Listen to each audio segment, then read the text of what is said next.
l'immensité de ta grandeur. Bien, je vais prier. Père éternel, nous te rendons grâce pour cette nouvelle journée. Merci, Papa, pour ce samedi 2 novembre 2024. Merci de nous rassembler en ce lieu. Merci pour cette rencontre avec les célibataires que tu as bien voulu que nous organisions depuis déjà plusieurs semaines. Nous sommes à la 4e semaine aujourd'hui, Seigneur. Reçois toute la gloire pour tout ce que nous avons pu partager avec nos bien-aimés frères et sœurs. Merci pour l'édification que tu as apportée à chacun, Seigneur. Merci pour la lumière que jusqu'ici les bien-aimés ont reçue et tout ce que tu entreprends même encore de faire. Nous t'en rendons pleinement grâce. Père, je veux prier maintenant que nous allons revenir sur certains sujets, que tu daignes nous conduire par ton esprit dans ta sagesse, dans ta puissance, au nom béni de Jésus-Christ. Nous voulons te supplier aussi afin d'ouvrir les cœurs des frères, afin qu'ils comprennent les cœurs des sœurs, afin qu'elles comprennent tout ce qui revient, Seigneur, pour leur part. Que chacun reçoive ce que tu as pour lui et que toute gloire te revienne, Jésus. Merci encore, notre Dieu. Amen. Amen. Gloire à Dieu. La gestion de l'attirance pour le sexe opposé. Introduction, expliquer pourquoi cela existe sur point sur la Genèse. Voilà, vous devez comprendre, frères et sœurs, qu'il n'y a aucun mal, je l'ai déjà même répété plusieurs fois, il n'y a aucun mal à ressentir de l'attirance pour le sexe opposé. Nous sommes dans un monde de fous où on peut avoir des personnes qui ressentent des sentiments ou de l'attirance pour les gens du même sexe. Ça peut arriver, mais sachez que c'est une déviation qui est liée au péché. J'ai déjà eu des cas, pas un seul cas, des cas des bien-aimés qui étaient attirés par le même sexe. J'ai déjà eu des cas comme ça. Que ce soit à Douala, que ce soit à Yaoundé, j'ai déjà eu des cas comme ça. Et des frères, des bien-aimés qui sont des enfants de Dieu déjà, mais qui ont cette propension. Déjà dans le monde, c'était ça. Maintenant, même dans la foi, ce sont des choses qui parfois les dérangeaient encore, mais par la grâce de Dieu, voilà, pour certains, ça va. Mais dans la norme de Dieu, c'est le sexe masculin vers le sexe féminin. C'est ça. Et l'attirance est quelque chose qui a été programmé en nous par Dieu. C'est quelque chose qui a été programmé en nous par Dieu. Si c'est Dieu qui l'a programmé, pourquoi j'aurais honte de ressentir quelque chose? Pourquoi? Ce n'est pas moi qui l'a voulu. Pourquoi j'aurais honte? C'est un peu comme si tu as honte d'être une fille ou tu as honte d'être un garçon. Et vous savez qu'aujourd'hui, il y en a qui ont ce problème. Là encore, ils sont malades. Et c'est pourquoi aujourd'hui en Europe, on vous parle des transgenres, des machins, tous ces trucs bizarres où les gens même doivent changer de sexe. C'est des maladies. C'est des gens qui sont spirituellement malades. C'est les conséquences du péché. Mais je veux que nous restons dans un cadre chrétien pur, conforme à la volonté de Dieu. Ça nous permettra d'aller simplement vers ce qui est édifiant. Vous devez donc comprendre que si vous avez de l'attirance, vous ressentez de l'attirance pour un frère ou alors un frère pour une sœur, comprenez que c'est simplement parce que Dieu vous a conçu de cette manière-là. Et vous n'avez pas à avoir honte, c'est normal. Maintenant, est-ce que c'est parce que je ressens de l'attirance que je dois directement me jeter comme ça dans les bras de la sœur ou alors aller vers la sœur se jeter dans les bras de l'homme ou du garçon? Peut-être on reste encore dans notre cadre parce que vous deviez comprendre, vous en tant qu'enfant de Dieu, que s'il faut parler de sentiments, normalement ça ne devrait être possible qu'avec vos frères dans le Seigneur, pour les sœurs. Et les frères, ça devrait être avec les sœurs dans le Seigneur, tout simplement. Amen. Donc, païens, vous évitez. Païens, vous évitez. Et vous savez, c'était quelque chose qui, pour moi, personnellement, c'est quelque chose qui est tellement aisé. Parce que dans ma conception, dans mon esprit, c'est déjà focalisé, ou alors c'était déjà focalisé que avec une païenne, je n'ai rien à voir. Ça fait que j'ai jamais eu de problème à l'école. Que ce soit au lycée, j'ai cru en classe de première. que ce soit au lycée, que ce soit à l'université, j'ai jamais eu de problème lié avec les femmes. Jamais. Parce que la majorité étaient des païennes. Et moi, je n'avais donc même pas à regarder si tu es belle ou si ça me concernait pas. Je n'étais pas là-dedans parce que ça savais que j'ai rien à voir avec toi. Tu es un païen ou une païenne. Tu es une païenne, je fais quoi avec toi? C'était comme ça. Donc, vous-même, vous devez déjà intégrer ça que n'importe quelle personne qui vient là vers moi, si c'est que ce n'est pas un frère, je n'ai pas à réfléchir, même s'il est hacké, il a les abdos, il est métis, ou il est brun, ou il est barbou, il a la moustache, même si c'est sont tes critères, tu le noisis. Tu le noisis, tu ne le vois pas, tu le noisis. Tu enlèves ça de ta tête, c'est comme ça. Vous le faites, vous vous protégez. Vous laissez en pensant que, mais il peut quand même croire, non, mais il est machin, mais. Vous allez voir, allez-y, vous allez comprendre. Il faut donc intégrer un certain nombre de choses, frère. Quand je vous dis au début, je vous regarde, je vois une armée. Parce que je veux voir des personnes qui ont reçu la saine doctrine et qui ont compris qu'il y a des choses pour lesquelles on n'a pas besoin de réfléchir. Comment toi, tu vas venir vers moi pour me dire, frère, voilà, il y a un monsieur qui a demandé ma main, et bon, je pense peut-être qu'il est sincère, il est sérieux, machin, tout et tout. Bon, mais il n'est pas encore chrétien. Ah! Ma soeur, tu viens faire quoi? Tu attends que je te dise quoi? Non, je vais simplement te décourager. Je vais seulement te décourager. Je ne peux même pas t'encourager, je vais te décourager. Il faut que tu le saches. Mais la réalité aussi, c'est que malheureusement, c'est vrai, certains, si on ne veille pas, si on ne fait pas attention, vous pouvez vous laisser aguicher par un païen. Hein. Faites attention. Faites attention, ça dépend de comment vous gérez vos rapports avec le païen en question. Et c'est vice-versa. Les frères aussi peuvent être aguichés, tenus comme ça fortement par une païenne. Parce qu'ils ont laissé un certain nombre de rapprochements, certaines choses qui se sont faites, et ça a réveillé certaines hormones, en l'occurrence l'ocytocine, dont vous avez parlé forcément, qui est l'hormone de l'attachement. C'est comme ça, c'est automatique. Ça n'a rien à voir que l'hormone la connaît que non, ici c'est une sœur, il peut s'attacher. Ici c'est une païenne, il ne peut pas s'attacher. Non. En fonction de comment tu vas te comporter, sache que l'hormone là va réagir. Et c'est comme ça que tu peux te retrouver être attiré par un païen d'une manière tellement forte que tu te dis, mince, comment je fais pour m'en sortir maintenant? Vous devez le savoir. Et c'est pourquoi il était bon de vous parler de ces hormones qui sont dans nos corps. C'est dans nos corps, c'est Dieu qui a créé ça comme ça. Mais Dieu veut que cela soit utilisé dans les rapports sains, selon sa volonté. L'ocytocine ne réagit pas simplement dans les rapports sentimentaux, hein, dans le sens que j'aime la personne. Non, même dans les rapports mère-enfant. Donc, c'est ça qui fait qu'un enfant est attaché à sa mère ou à son père. C'est cette hormone-là. Donc, l'enfant, même inconsciemment, de manière naturelle, réagit dans l'attachement à cause de cette hormone. Vous devez le savoir. C'est pourquoi quand tu vois une personne qui t'est chère, ton père, ta mère, ou bien ton frère ou ta sœur, c'est normal qui agit dans les relations de frères et sœurs. Donc, je prends Oshria et Eshton. Ils s'aiment pas simplement parce qu'ils sont nés du même ventre, comme on dit, mais parce qu'il y a aussi cette hormone en eux et ça crée davantage le rapprochement parce qu'ils ont une certaine affinité. Ils vivent ensemble, ils se connaissent, ils mangent ensemble, ils passent des moments difficiles. Tout ça, ils traversent ensemble, ça crée des liens. C'est cette hormone-là qui agit. Comprenez donc que vous pouvez, en fonction des relations ou des rapprochements que vous avez avec un frère ou les frères avec une sœur, un attachement peut naître. Mais cet attachement-là ne veut pas dire que c'est l'amour. On vous a dit ça, n'est-ce pas? Ce n'est pas forcément l'amour. Non, faites attention.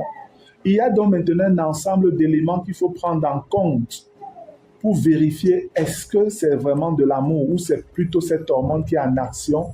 Et là, je vois déjà peut-être il faut que je fasse un peu plus attention dans mes rapports avec tel frère. Parce que si peut-être je ressens ça, il peut arriver que lui aussi ressent ça, alors que je n'aime pas vraiment d'attirance pour lui. Il ne m'attire pas, en tout cas, il ne m'attire pas véritablement. Mais pourquoi je commence à voir ça? Peut-être il faut que je freine un peu mes rapports avec lui. Ça, c'est pourquoi on vous partage tout ce que nous partageons là. Tu as trouvé? Hein? Ok, gloire à Dieu. Donc voilà, bien-aimés, c'est important de comprendre ça. Comprenons donc qu'en termes d'attirance, il n'y a pas de problème, s'il vous plaît. Ne bloquez plus. Quand vous peut-être vous ressentez quelque chose pour un frère, ou alors un frère ressent quelque chose pour une soeur, comme si vous avez péché, vous n'avez pas péché. Ne laissez pas la chair vous faire croire que vous avez péché. Tout dépend de comment vous gérez la chose par la suite.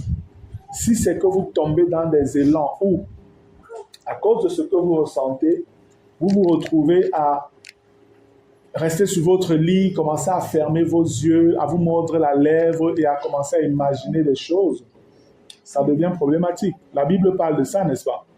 Vous savez que la Bible parle dans l'une des Proverbes. Celui qui ferme ses yeux, il se mord la lèvre, il commence à imaginer, à fantasmer. Là, tu entres dans le péché. Là, tu entres dans le péché. Mais tu dois savoir qu'il y a cette hormone, c'est elle qui peut créer cette situation et qui peut me mettre à mal. D'où, devant une telle situation, il est important de peut-être demander conseil. C'est souvent le moment où il faut aller demander conseil. Aller donc vers les grandes sœurs ou vers les grands frères. Dis, maman Alix, voici ce que je ressens là, je ne sais pas qu'est-ce qui s'est passé. Là maintenant, elle sait, elle va te dire, ok, lui, quels sont vos rapports, tu le connais, vous avez souvent échangé, vous échangez souvent, vous appelez souvent, vous écrivez. Là, elle peut voir d'où le problème peut venir. Et là, elle peut te donner des conseils que, tu sais, petite sœur, il faut un peu éviter ceci, il faut un peu éviter cela. Parfois, dans certaines circonstances, il faut même parler avec le frère pour dire, oh frère, pardon, vraiment, il faut un peu prendre des distances parce que je commence à sentir des choses qui ne sont pas bonnes et tout ça.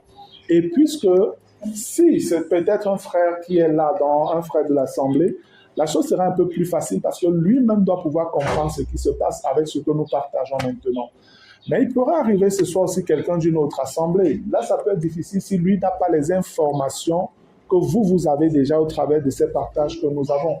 Ça peut peut-être être un peu compliqué, mais rien n'empêche que le frère en question, si c'est que tu sens que bon, ça va pas là, tu peux voir Alix te dit, tu sais, il faut voir Falek. Falek va devoir parler peut-être avec ce frère aussi, il va essayer de poser avec ce frère-là pour essayer de lui expliquer un certain nombre de choses.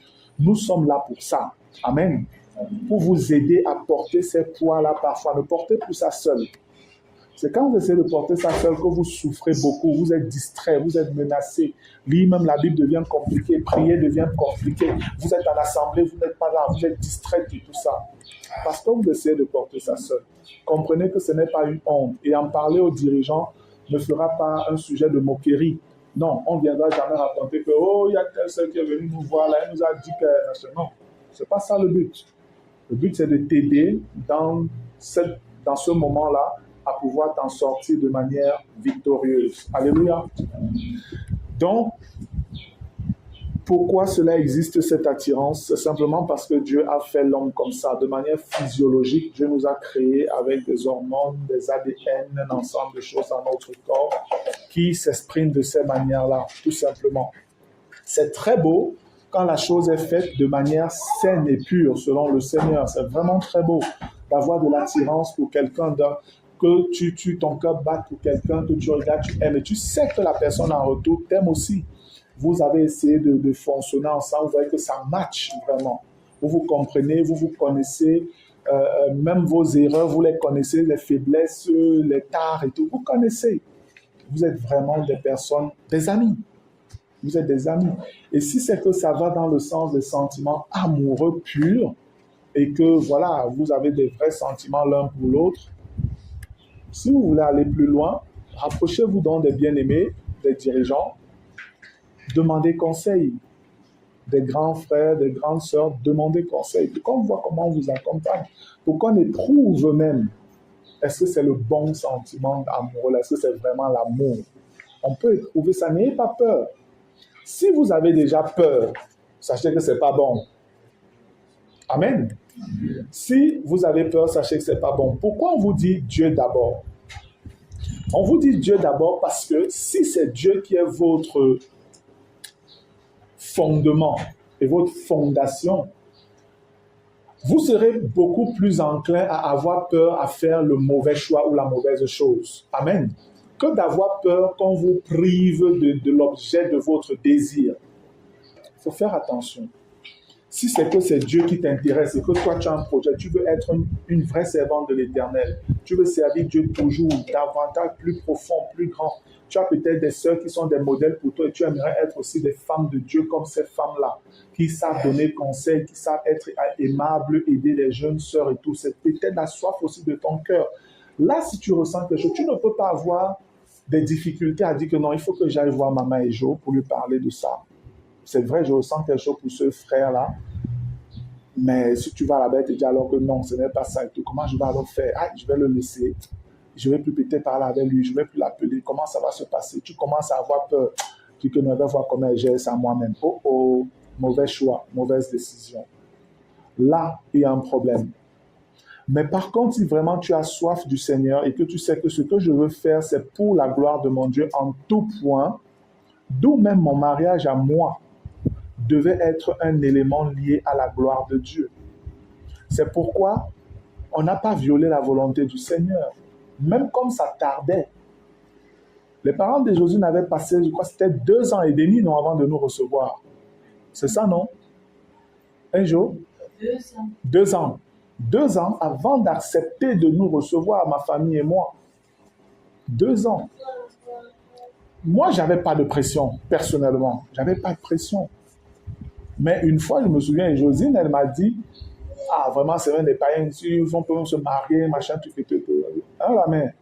Et que tu sais, maman, tant que je n'ai pas la bénédiction de tes parents, ils sont vivants de ton père et de ta mère, je ne suis pas là. Et si tu ne peux pas attendre, tu es libre de partir te marier avec qui tu veux. Je lui ai dit ça clair, tu es libre de partir te marier avec qui tu veux.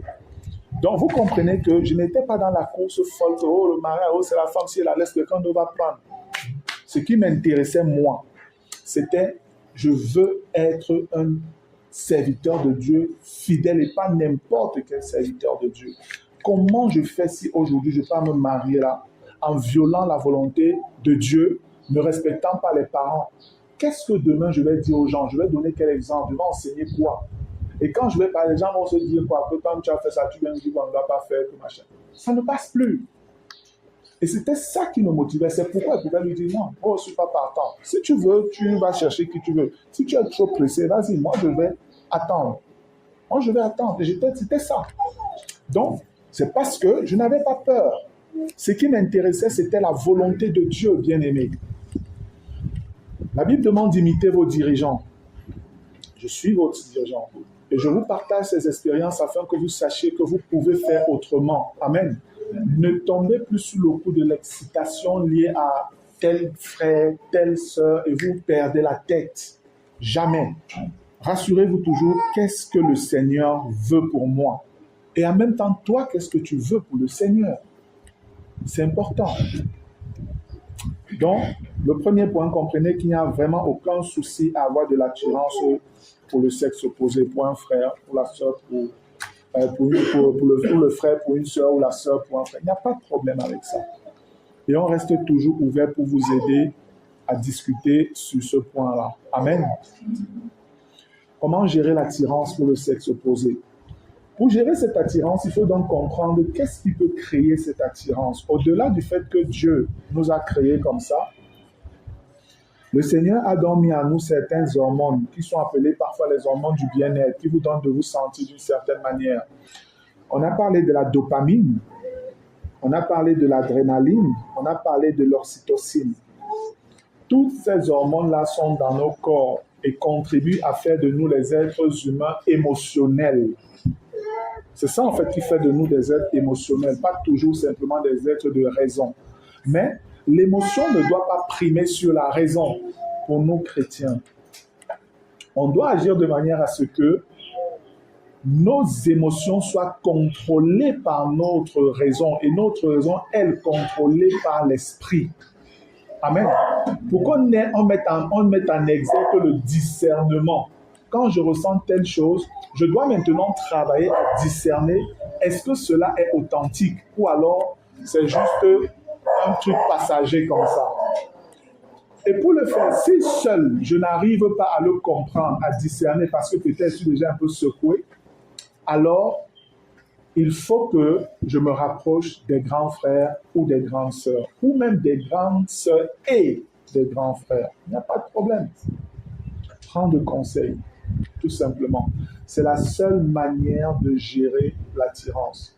Vous ne pouvez pas gérer ça en disant que je vais prier à la maison. Vous allez prier, prier, prier, mais vous verrez que c'est toujours là. Mais c'est en parlant avec quelqu'un, en discutant avec une personne éclairée, une personne mature, qui pourra vous donner des éléments que vous pouvez voir et comprendre que, ah, voici pourquoi ça perdure depuis, malgré que j'ai déjà prié, j'ai même peut-être jeûné et tout, c'est toujours là, il y a quelque chose qui ne va pas. C'est quoi? Pourquoi c'est aussi dur? Qu'est-ce qui se passe? Là, faites recours aux personnes matures qui peuvent réellement vous aider. Amen.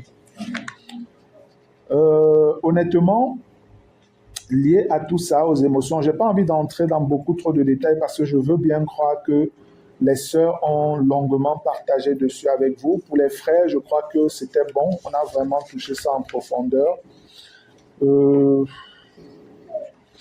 vous a donné des modèles aussi, des exemples de personnes qu'il ne fallait pas suivre. Joseph et la femme de Potiphar, David et Bathsheba, Amnon et Tamar, Samson et Delilah. C'était les mauvais exemples sur le sujet. Les bons exemples, Adam et Ève, Jacob et Rachel, Boaz et Ruth, Joseph et Marie.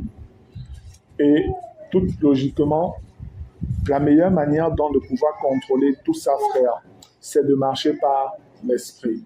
C'est pourquoi on vous enseigne la saine doctrine. C'est pourquoi on parle du message de la croix. C'est pourquoi on vous donne des bonnes bases, pour que vous connaissiez ce que c'est que la chair et aussi et surtout, quelle est votre nouvelle nature en tant que chrétien, la nouvelle personne que vous êtes devenu, les capacités spirituelles que Dieu vous donne, dont Dieu vous a fait don par le Saint-Esprit. Tout ça est important pour que vous puissiez vivre une vie de vainqueur dans ce sujet-là. Gloire à Dieu. L'autre point donc, le rapport et fréquentation entre frères et sœurs. Voici véritablement le point qui, moi, je voulais toucher avec vous. Et je pense que c'est un point aussi qui vous préoccupe beaucoup. Je l'ai dit, je l'ai répété et je le dis encore. Ce n'est pas un péché d'avoir des relations avec une sœur ou un frère, donc de vous côtoyer. Ce n'est pas un péché. La chose devient dangereuse quand vous n'avez pas encore compris comment vous fonctionnez. Et que vous, pour vous, dès que j'ai un rapprochement avec une sœur, directement, soit la sœur peut voir directement une chose qui est liée au sentiment, l'amour et tout ça, le sexe et tout. Soit ça pourrait être le frère qui, lui, directement, quand il va vers la sœur, il a déjà des pensées liées à tel autre. Mais non, frère. La parole nous fait comprendre, on a vu ça dans Timothée, que les jeunes hommes sont des frères. Amen. Les jeunes femmes sont des sœurs. De la même manière qu'on nous parle des hommes âgés qui sont des pères et des femmes âgées qui sont des mères. C'est la famille de Dieu, tout simplement. C'est la famille de Dieu. Vous devez vous voir au départ comme cela. Vous devez vous voir au départ comme ça. Vous devez arriver au point où, comment je veux dire ça, je prends l'exemple peut-être de Jessica, que je connais bien. Son frère, c'est Vinny. Vous devez vous voir comme Jessica et Vinny peuvent se voir dans leur rapport de frère et sœur simple, sans arrière-pensée et tout. Voilà, tout simplement. S'ils s'aiment, ils s'aiment d'un amour fraternel. Et nous sommes d'abord les enfants d'un même Père. Amen. De Dieu. On a un grand frère qui est Jésus. Donc, je n'ai pas à regarder une sœur d'abord comme une potentielle femme. Non. C'est juste voir une sœur comme un enfant de Dieu. C'est agréable pour moi. Pour moi, je vous dis, frère, c'est très agréable pour moi de regarder des jeunes sœurs et des jeunes frères. Pourquoi? Lorsque je regarde Muriel, par exemple, je suis content de la regarder, de la voir. Pourquoi? Parce que c'est un enfant de Dieu. Amen. C'est un enfant de Dieu. Et je sais que si Muriel n'était pas un enfant de Dieu, elle sera peut-être une autre chose. elle serait une autre chose. Et le fait que Jésus a réussi à la prendre, à la toucher, et qu'elle accepte de se soumettre à Jésus, et s'asseoir là pendant des heures, écouter quelqu'un parler de Jésus et des choses de Jésus, pour moi, c'est une merveilleuse reconnaissance et une joie de la voir là, tout simplement. Tout simplement. Lorsque je regarde Rigobert, je suis content de voir Rigobert. C'est un frère. Et je me dis que l'homme-ci, je n'ai pas dit l'homme-ci, j'ai dit l'homme-ci. Donc, si c'est que lui-là, il n'était pas chrétien, il ne pouvait pas être là. Il serait, lui, dans ces choses, peut-être à sortir avec les femmes, à monter, descendre, tromper sa femme, faire n'importe quoi là dehors. Mais le fait que Jésus l'a capturé, il est là. Moi, c'est un grand sujet de joie. Amen. C'est un grand sujet de joie. Quand je regarde vous, quand je parle de vous toutes là, vous qui êtes des jeunes, belles filles, moi, je me réjouis, je suis content. J'ai dit au monde, parce que Jésus t'a récupéré. Sinon, vous serez dehors avec d'autres garçons vivant une vie de folie et tout ça. Et Jésus est allé à la croix pour vous. Mais vous serez en train de vivre une autre vie bizarre. Et on se dirait, mais Jésus est donc allé à la croix, pourquoi? C'est ça, en fait, qui, moi, me motive. Quand je regarde des jeunes belles filles là, mais qui sont censées mener une vie pure, qui sont censées se garder chastes, s'habiller comme Dieu veut, avec pudeur, avec modestie, avec chasteté, réserve et tout, moi, je suis content. C'est ça qui, moi, me bénit d'abord. Donc, je ne regarde pas les sœurs, c'est vrai, même pas parce que je suis marié, rien à voir. Absolument rien à voir. Le simple fait que je sache que, waouh, ce sont des enfants de Dieu. Donc, tous les garçons voyous qui sont dehors là, les manipulateurs, les séducteurs qui sont dehors là, ne sont pas censés avoir d'impact dans leur vie. Parce qu'elles savent qui elles sont devenues. Elles savent que, en termes de beauté, de force, de puissance, de richesse, leur grand frère dépasse tout le monde. Alléluia. Leur grand frère dépasse tout le monde. Jésus, personne ne le vaut. Alléluia. Personne ne le vaut. Donc ça vous rassure, en sachant que notre grand frère a le meilleur pour nous. S'il fallait même que je regarde un homme, est-ce que c'est un toi que je regarderais? Moi, j'ai mes frères. J'ai des frères qui, voilà, le Seigneur, des hommes de valeur, des hommes qui connaissent ma valeur, des hommes qui sont censés connaître comment prendre soin de moi, comment me protéger, comment m'entretenir et tout ça. Pour moi, simplement, cette posture-là me réjouit de vous avoir pour sœur. C'est pareil pour les frères. Quand je regarde tous ces jeunes frères-là, je me réjouis parce que je me dis, ces frères, ce sont des jeunes garçons qui pouvaient aussi être là dans les boîtes de nuit, à gauche, à droite, monter, être des rappeurs, machin, en route avec les pantalons au niveau des cuisses et tout ça là.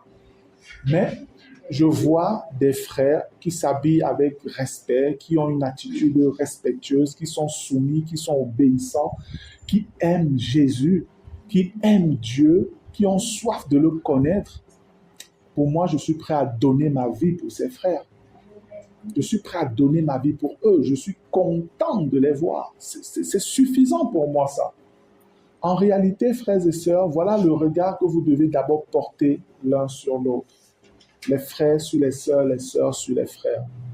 Vous dire que, waouh, ces frères-ci, c'est quand même une grâce. On peut être avec eux sans qu'on ne soit choqué, sans qu'on ne soit chosifié, sans que ce qui sort sur leur bouche a davantage trait peut-être à notre nature de femme. Oh, tu es comme ça, maman, jolie, machin, mamie, chérie, machin, nana. Ça ne sort pas. Quand tu es avec eux, tu es sûr que non, je ne vais pas être blessé dans mes oreilles, dans mon entendement. Je vais être tranquille. Je serai respecté. Ça, mes sœurs, c'est ce qui devait davantage vous motiver quand vous êtes avec les frères. Ce n'est pas simplement voir en eux des chasseurs. Les frères ne sont pas des chasseurs. Les frères ne sont pas des chasseurs. Les sœurs ne sont pas des proies qu'il faut à tout prix attraper. Pas du tout. Ce sont des enfants de Dieu. Mes frères sont des enfants de Dieu. Mes sœurs sont des enfants de Dieu. Voilà le regard que vous devez avoir. Ça fait donc que, ma sœur, si un frère peut-être vient te saluer et tout, si un frère t'appelle pour prendre de tes nouvelles et tout ça, ça ne devrait pas être une psychose. Ça ne doit pas être que, mais il m'a appelé, pourquoi il m'a appelé, pourquoi il m'appelle? Il est même quelle heure, il est même quelle heure? Non, non. Soyez beaucoup plus free. Amen. Un frère peut t'appeler. Il y a un problème. Ça peut être qu'il est comme ça et puis tu viens dans son esprit et il prend le téléphone, il t'appelle. Moi, je vous dis la vérité. Peut-être je suis le mauvais exemple parce que je suis déjà marié. Peut-être. Mais je vous dis, même être marié n'est pas une protection en soi. Même être marié. Est-ce que c'est parce que je suis marié que je vais dire que je ne vois pas des femmes qui sont jolies en route là, ou peut-être que certaines femmes ne me regardent pas d'une certaine manière, que je vois que non, cette femme-ci, elle a de l'attirance. En fait, je l'attire, elle a de l'attirance pour moi et tout ça. Est-ce que je ne vois pas ça? Je le vois. Que ce soit même au bureau ou au travail, là-bas même, elle ne se cache même pas. Tes collègues, tu vas les voir agir. Certaines même te parlent ouvertement. Donc, ce n'est pas parce que tu es marié que tu es protégé, je le redis encore. C'est toi qui dois savoir qui tu es et savoir donc comment te protéger, en même temps protéger même les autres en face. Amen. Tu dois savoir le faire. Donc, je veux dire quoi? Moi, il m'arrive parfois d'être là. Après, une sœur vient dans ma tête. Et quand elle vient dans ma tête, ça, du tout un peu c'est insistant, je l'appelle. Salut ma soeur, comment tu vas? Oh, ça va. Oh, je pensais comme ça. Toi, tu es passé dans ma tête. Je voulais juste savoir tes nouvelles. Tu vas bien? Oui, mon soeur. Ah, ma soeur, que cela te bénisse. Tu es même où maintenant? Ah, je suis là, là, là, là. Et puis on a raccroché. C'est tout. C'est tout. Pardon? Un dépôt, faire un dépôt. Oui, non, il a raison. Pourquoi pas? Pourquoi pas? Ça peut. Non, sérieux, ça peut. Pourquoi pas? Et c'est vrai, j'en ai souvent fait. Je vous dis la vérité, j'en ai souvent fait. Il a raison. Il a raison, j'en ai souvent fait. Qui veut qu'elle appelle aussi souvent? Donc voilà, il n'y a pas de problème à ça. Une sœur peut appeler un frère. Tu peux être là comme ça. Après, ton frère te vient à l'esprit. Soit tu peux prier pour lui. Tu peux venir, tu dis, Seigneur, je ne sais pas pourquoi ce frère monte dans mon cœur. Toi, tu sais où il est. Tu sais quel problème peut-être il peut avoir maintenant, Seigneur, je prie que tu le protèges, que tu le fortifies et tout ça. Et puis ça peut passer. Et tu peux le revoir en assemblée. Tu peux aller vers lui à la fin de la rencontre. Tu dis, ah bro, c'est comment? Comment tu vas? Ça va, je sais pas, en semaine, tu es passé dans mon esprit comme ça, j'ai prié pour toi, je me suis dit, bon, tu as des problèmes, ça va ou bien il n'y a aucun souci. C'était quand ma soeur, c'était tel jour. Ah oui, c'est vrai, j'étais peut-être à tel endroit, j'avais tel souci là et tout. Ah, ça s'est débloqué. Wow. Donc peut-être c'est vraiment toi que le Seigneur a utilisé pour me sortir de cette situation. Merci ma soeur, que le Seigneur te bénisse. C'est tout. C'est tout, bien aimé. Je vous dis la vérité. Ce n'est donc pas toujours lié à pourquoi tu as pensé à moi? Pourquoi c'est moi qui suis venu dans ta tête? Pourquoi, machin? Le Saint-Esprit est en vous. Et il nous utilise pour prier les uns pour les autres. Vous devez comprendre ça. La Bible nous demande de prier pour tous les saints. Vous faites comment pour prier pour tous les saints? C'est Dieu qui vous dirige parfois dans ces situations-là. Amen. C'est le Seigneur. Ça peut être, tu dors, tu vois même un frère en songe. Ce n'est pas que tu l'as vu, ça peut vouloir dire que hey, peut-être c'est lui mon mari. Pourquoi tu vois d'abord ça? Pourquoi? Ça peut être que prie pour lui. Il peut avoir peut-être des soucis et c'est l'occasion peut-être d'ouvrir voilà, des échanges. Peut-être c'est un frère avec qui tu n'as même jamais collaboré. Tu n'as même jamais parlé. Vous êtes là, vous savez que c'est un frère. Tu sais, c'est un frère. Vous saluez, vous passez comme ça. Mais tu fais un rêve sur lui. Bien aimé, ce n'est pas toujours le hasard. Ça peut être que le Seigneur t'interpelle, tu pries pour ce frère. Et quand tu ne sais pas, soit tu pries en langue, soit tu dis, Seigneur, voilà, il y a tel frère que j'ai vu en songe, je ne sais pas trop pourquoi je l'ai vu, peut-être il traverse des moments difficiles, Père. S'il te plaît, soutiens ce frère. S'il a des choses difficiles, Père, aide-le. S'il a des choses qu'il doit comprendre, Seigneur, aide-le à comprendre. Ou s'il est dans des difficultés, pardon, viens lui au secours, Jésus, et que toute gloire te revienne. Seigneur, donne-moi la sagesse pour me voir comment me rapprocher de mon frère, pour essayer de savoir vraiment comment il va et tout. Et après, si tu vois le frère, tu peux aller vers lui en assemblée, ou tu peux même l'appeler. Bonjour frère, comment tu vas? Excuse-moi, je t'appelle, bon, j'ai rêvé de toi là, c'est parce que tu as un problème. Je priais pour toi, s'il y a peut-être même un sujet que tu veux me donner, un sujet de prière et tout ça. C'est tout frère. Et la seule, elle ne t'appelle pas parce que non, elle veut déjà un prétexte pour te dire que frère, tu ne me regardes pas pourquoi. C'est pas pour ça. Elle t'appelle simplement parce que oui, Elle t'aime parce que tu es un enfant de Dieu. Elle a été interpellée par le Seigneur dans son esprit pendant même qu'elle dormait. Et elle veut prier pour toi, tout simplement. Tout simplement. Une relation amicale peut partir de là. Que le frère sait, ah, la sœur, le Seigneur l'a interpellé pour prier pour moi. Gloire à toi, Seigneur, merci. Et le frère, lui aussi, un jour, il peut prier pour toi. Ah, Seigneur, merci pour tous les saints qui prient même pour moi souvent. Seigneur, merci même parce que tu as interpellé la sœur Jessica pour prier pour moi ce jour. Seigneur, bénis-la aussi, soutiens-la davantage, même dans ce ministère peut-être d'intercession où tu l'appelles. Oui, parce que ça peut être aussi un appel à pouvoir maintenant intercéder pour les saints. Tu peux voir que constamment Dieu t'envoie des gens en songe ou bien dans tes pensées. Et ce n'est pas seulement les frères. J'insiste sur frères parce qu'on est dans un cadre approprié, un contexte lié à ça. Mais ça peut venir que ça peut être un frère ou une sœur. Ça peut être un frère. Après un autre jour, c'est une sœur. Après, c'est une sœur. Après, tu vois, voilà, ça peut même être un frère marié. Ça peut être une sœur mariée. Ça peut être un frère célibataire. Ça peut être les dirigeants.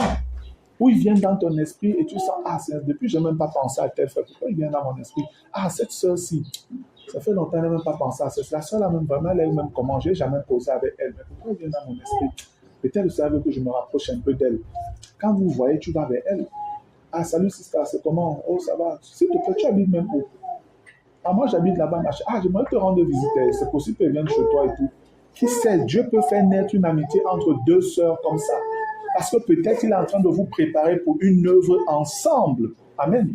Où vous pouvez devenir partenaire de prière, partenaire d'intercession, partenaire pour aller rendre même visite à des orphelins dans un orphelinat. Des choses comme ça. Voilà tellement de choses que Dieu peut faire pour vous appeler à un ministère, à un travail, mes soeurs, à une œuvre pour lui. Ça n'a pas toujours très simplement aux relations amoureuses. Pas du tout. Je vous dis encore, pas du tout. Dieu peut faire agir en vous mettant ensemble des frères et des sœurs parce qu'il voudrait vous utiliser ensemble pour peut-être former votre petit groupe pour souvent aller rendre visite aux enfants de la rue, peut-être, ou dans un orphelinat. Vous pouvez souvent aller là-bas, voir les dames, les responsables, dire « Oh, on est des chrétiens, on veut venir un peu vous donner un coup de main aujourd'hui. Est-ce qu'il y a des choses qu'on peut faire? » Ah, merci beaucoup. Est-ce que vous pouvez nettoyer peut-être le dortoir des enfants? Est-ce que vous pouvez nettoyer les toilettes des enfants? Est-ce que vous pouvez laver leurs habits là et tout ça? Vous le faites simplement en groupe, ensemble là et tout. Et après, vous partez. Un petit groupe de chrétiens qui rendent le bien partout où Dieu les conduit. Des frères et des sœurs. Alléluia. Amen. Aussi simple que ça. Aussi simple que ça, frère. Ce n'est donc pas parce qu'on est frère et sœur, dès qu'on se voit, c'est déjà que c'est parti pour le mariage. Non, non, c'est pas vrai. Ce sont des pensées dégradées, des pensées totalement tordues que la chair met davantage en vous et vous bouleverse, vous fait perdre même les places que Dieu avait préservées, avait prévues pour vous, les bonnes œuvres qu'il avait préparées que vous devez accomplir. Mais vous fuyez ça parce que vous êtes bloqué, lié sexe, mariage. C'est pas simplement ça, les amis. C'est pas simplement ça. Nous, on a fonctionné en tant que jeunes étudiants à l'école de poste pendant plusieurs années. Et on sortait beaucoup. On sortait beaucoup entre nous, les frères et sœurs. On allait parfois dans les parcs, on allait dans les coins, on mangeait, on buvait, on se taquinait, on jouait. Voilà, on s'amusait, on faisait des trucs de fou, entre guillemets. Mais on était à l'aise. Ce n'était pas des affaires liées aux sentiments. Non, c'est qu'on était contents d'être des enfants de Dieu. Et nous, on peut partir quelque part. On fonctionne en tant qu'enfants de Dieu. On regarde les autres fonctionner. Nous, on fonctionne de notre manière. Il y en avait au milieu de nous qui savaient chanter, jouer à la guitare et tout. Donc, on commence nous à chanter. On joue les frères, joue à la guitare. On est bien là entre frères et sœurs et tout. On mange, nous, les arachides bouillis qu'on a achetés. Et c'était souvent ce qu'on faisait. On achète les arachides bouillis. On dit que viens ici, viens. Je me rappelle une fois, on est parti dans un coin là. Tu avais Ralin, les Yves, Joka Ralin et tout ça. On avait une petite fille qui vendait des arachides bouillis. On l'appelait, on a dit, viens.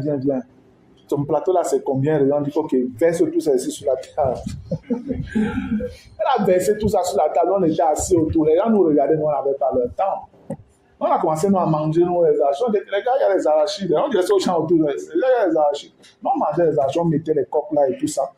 À la fin, là, les gars me voient, je commence à rassembler, machin, là, que tu veux faire quoi? J'ai ri seulement, ah, tu vas les jeter.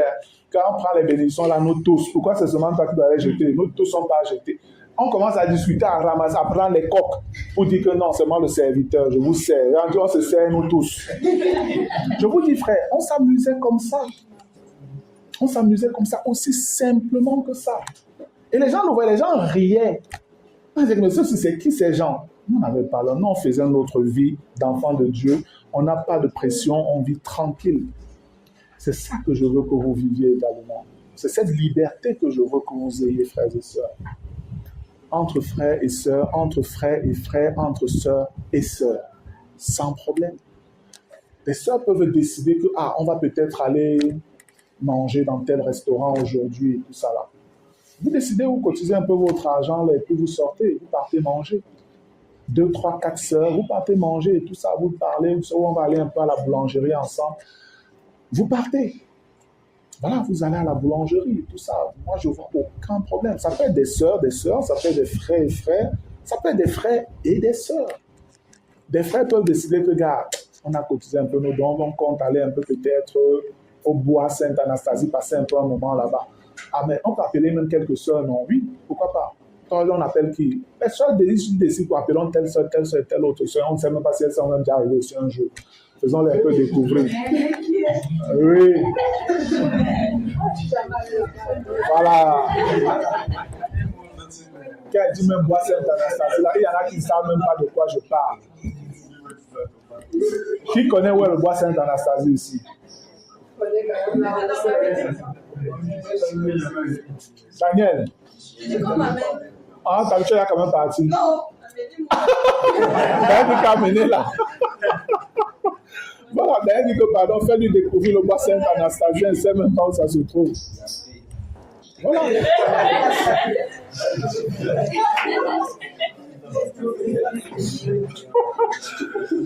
Gloire à Dieu. Donc, frères, sœurs, oui, en parlant de relations entre frères et sœurs, c'est ce que vous pouvez avoir de manière totalement bénigne, sans aucun danger, sans aucun problème. Maintenant, de ces rapprochements, de ces relations et tout, oui, peuvent naître réellement des affinités qui peuvent aller même aux sentiments amoureux, sincères et vrais. Il n'y a donc aucun problème. Il n'y a aucun problème. Parce que vous avez passé du temps ensemble, vous vous côtoyez, vous faites des choses ensemble. Vous savez même vous taquiner. Parfois, tu peux même voir un frère, vous êtes ensemble, et on va lui dire ça. Non, frère, ne me parlez plus comme ça. Tu vois. Tu sens que, comment le frère Sylvain le titille un peu comme s'il est déjà en train de vexe comme ça là. Il va y pleurer. Oui, voilà, peut-on dire telle chose à une sœur, elle ne parle plus. Vous voyez maintenant, tout le temps, elle est tranquille dans son coin, elle ne parle plus. Là, vous pouvez essayer de comprendre que si ça c'est comment, depuis que tu me parles, tout ce qui se passe. Non, moi, j'aime pas quand on dit ça. Pourquoi vous avez machin? Ah, ouais, c'est ça, pardon. Vraiment, en tant que chrétien, vous saurez comment gérer ça. Amen. C'est ça, parce que, dis donc, tu t'énerves, tu te vois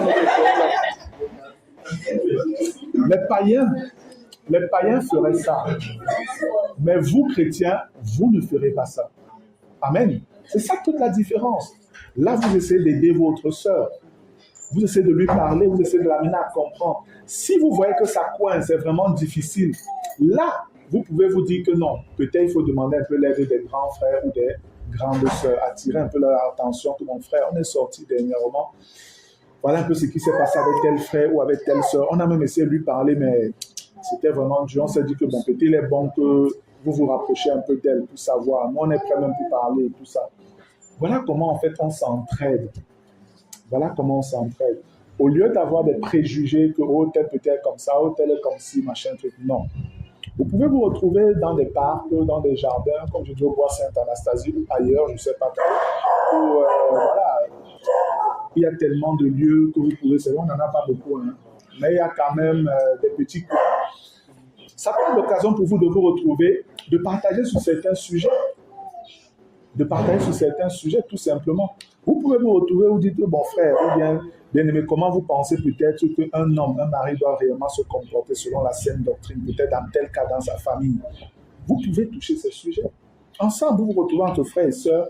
Les frères disent comment ils voient, les sœurs aussi disent comment elles perçoivent les choses. Là, ça édifie les frères. Les frères comprennent, ah, les sœurs, voici un peu comment elles voient la chose, voici ce qu'elles aimeraient. Et les frères peuvent maintenant voir que, ah, c'est vrai que moi ici, j'ai des différences sur tel point, tel que les sœurs ont parlé, il faut que je travaille encore. Même intérieurement, et tu commences à bosser dessus. Les frères peuvent aussi dire des choses, et tu peux avoir une sœur qui se dit que, ah, moi, je pensais que non, moi, ils veulent aussi parler, ils me parlent, je réponds. Comment les sœurs, les frères disent que non, moi, comment ils aimeraient que les sœurs se comportent bien, comment les sœurs peuvent même dire telle chose. Si tu ne comprenais pas, tu peux te rapprocher, mais sœur, tu avais dit telle chose quand on était au parc là. Mais pourquoi tu penses comme ça? Est-ce que tu ne vois pas que c'est trop aussi te laisser faire, machin? Tu peux aussi te défendre.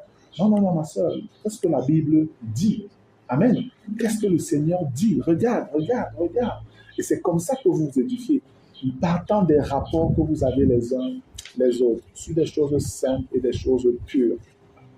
Des choses simples et des choses pures. Il y en a peut-être ici qui n'ont jamais vu de singe face à eux. Beaucoup ont vu le singe qui est chez maman Ali. Non, le gorille. Le gorille, lui, il est différent. Ou le lion, ou je ne sais pas quel autre animal de brousse là. Je ne sais pas si le parc ou le zoo qui est machin là, le Vogbeti là, si ça existe encore. Voilà. Il y en a qui peut-être n'ont jamais visité un zoo, qui ne savent pas. Voilà. Il y en a qui ne savent même pas ce que c'est qu'un zoo. Qu'on peut partir au zoo, on visite des animaux, on les regarde de près sans être très près quand même. Donc on les guette et tout. Et on découvre des choses. Et ça, les amis, restez concentrés s'il vous plaît, il y a trop de chuchotements là. Donc, et puis vous pouvez louer et rendre grâce à Dieu avec ce que vous êtes en train de voir. Amen. Voir des animaux, ce que Dieu a créé, vous le voyez en face comme ça. Vous voyez un peu leur manière de faire, leur manière de fonctionner, leurs amusements, comme parfois leur colère, leur violence et tout. Ça peut vous instruire parce que la nature enseigne. Et vous le faites entre frères et sœurs. Je vous dis, même les moments de partage seront différents. Parce que quand vous sortez peut-être un samedi, ou je ne sais pas trop quel jour, ou un dimanche soir et tout, on peut finir l'assemblée au lieu de rentrer, on dit que car on avait programmé qu'on finit l'assemblée, on part d'abord au parc, là on a cotisé nos petits, on va acheter quelques petits trucs à la boulangerie, on va manger et tout pendant qu'on est là-bas. Parce qu'il y a des tables bancs, il y a des trucs. Et Josine est souvent sortie avec les enfants, ils vont là-bas, souvent avec Josine, ils vont au parc, ils vont au zoo, des trucs comme ça. Ils vont voir, ils vont découvrir. Ça ouvre l'esprit. Ça vous donne même de louer, d'adorer, de célébrer le Seigneur devant ses merveilles. Et pendant ce temps, il n'y a rien d'impur là-dedans. Et vous êtes des frères et des sœurs.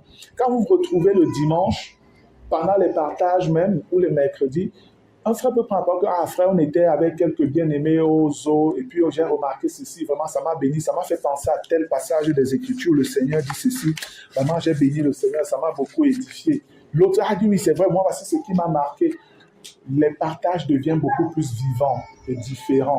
On a des choses nouvelles. Voilà ce que vous pouvez faire dans vos relations, dans vos rapports. Aussi simple que ça. Comme j'ai dit, s'appeler pour se saluer, pour prendre des nouvelles, ce n'est pas un péché. Amen. Ce n'est pas un péché.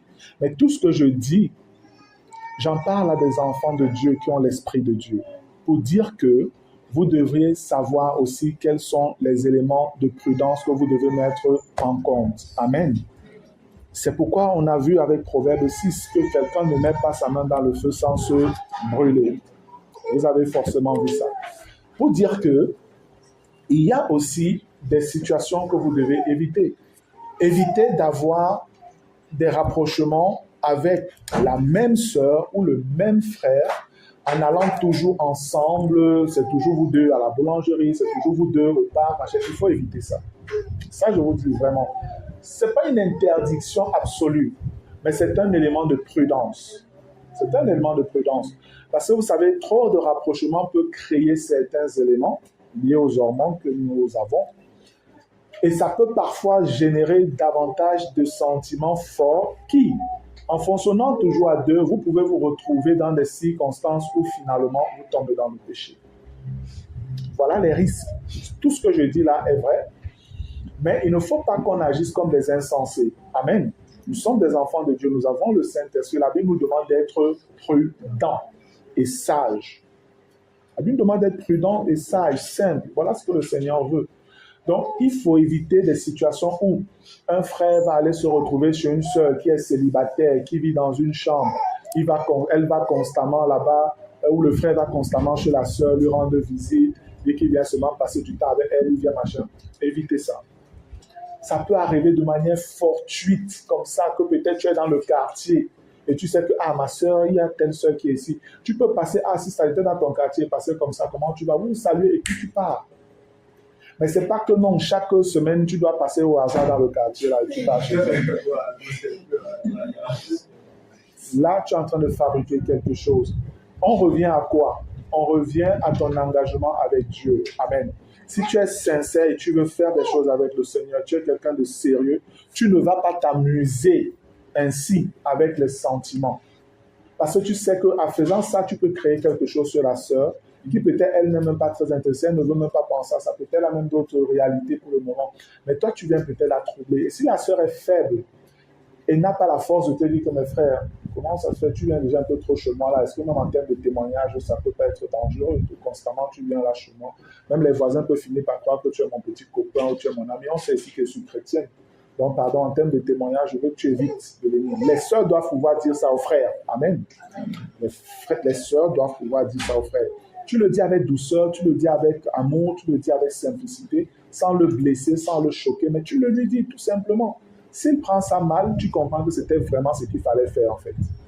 Et c'est vice-versa. C'est vice-versa.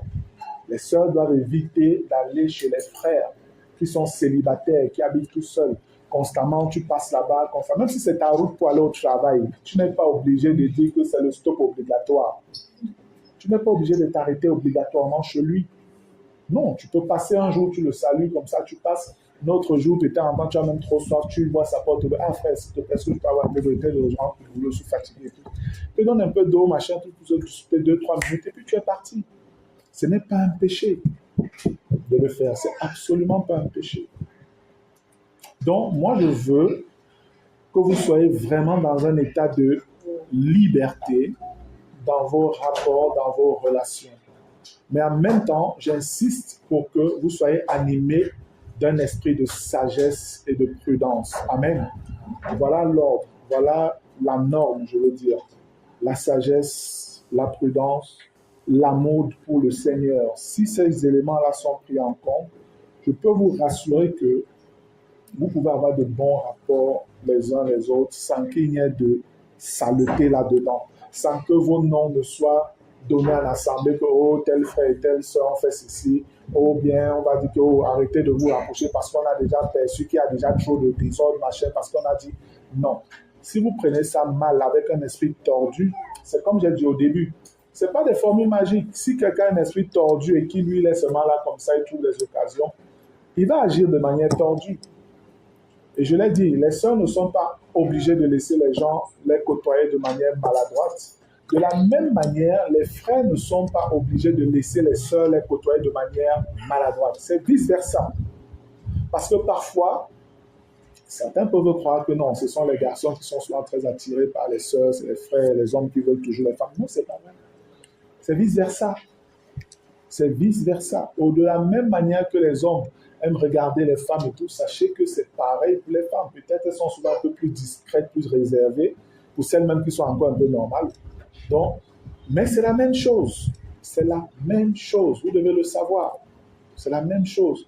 Donc, ne mettez pas vos sœurs dans des mauvaises postures où elles vont se sentir gênées, mal à l'aise par rapport à votre comportement. De la même manière, sœurs, ne mettez pas vos frères mal à l'aise par votre manière de faire, de parler, d'agir et tout ça, qui pourrait aussi les déranger un temps soit peu vis-à-vis de vous.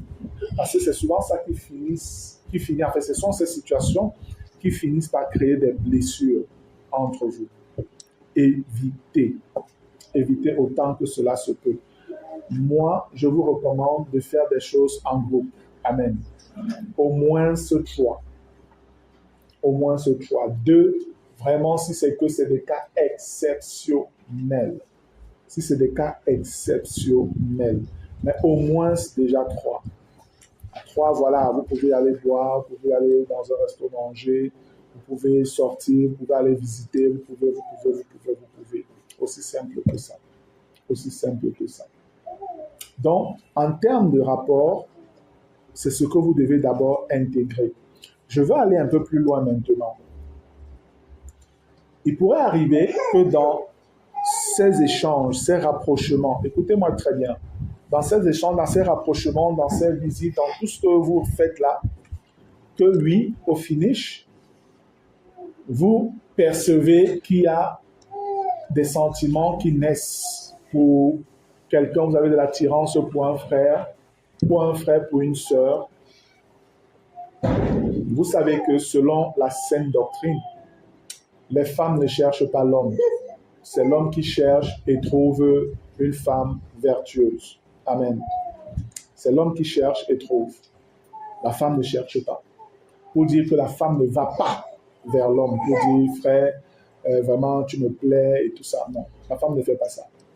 La femme ne fait pas ça. Si une sœur fait ça à un frère, une sœur qui est présente ici, qui a connaissance de cette réalité-là, c'est qu'elle a un souci. Elle a un souci. Et le frère doit lui dire, mais ma sœur, tu as écouté quand même ce que les dirigeants ont dit. Pourquoi est-ce que tu t'es permis de faire ça?